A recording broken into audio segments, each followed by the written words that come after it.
Now, if you're looking at this, you might say, "Oh, that's fire damage." It's most likely sintered. In a sense, you're right.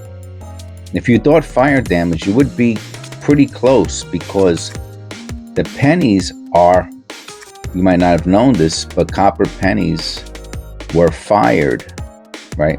Another name for fired is annealed, right?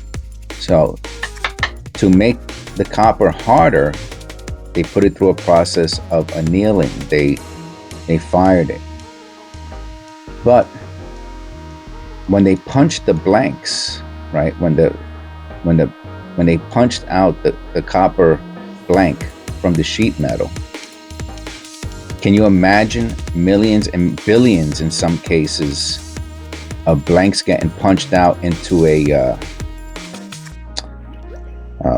barrel, or a whatever, a container, a metal box, whatever it is that they used to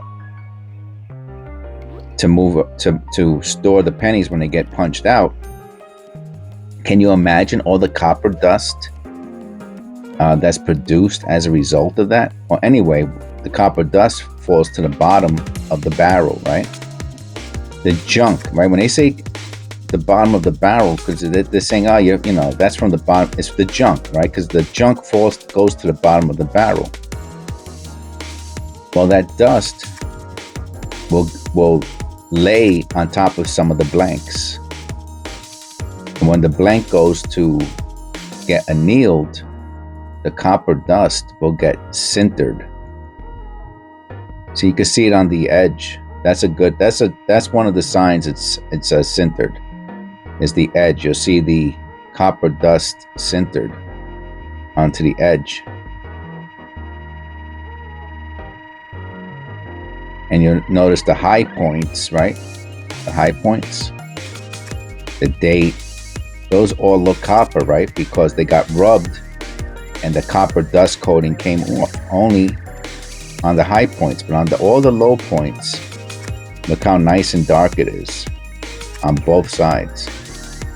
And you can see some variation in the toning, because it wasn't the copper. The copper dust was not evenly distributed. It's just dust that's laying on top of it.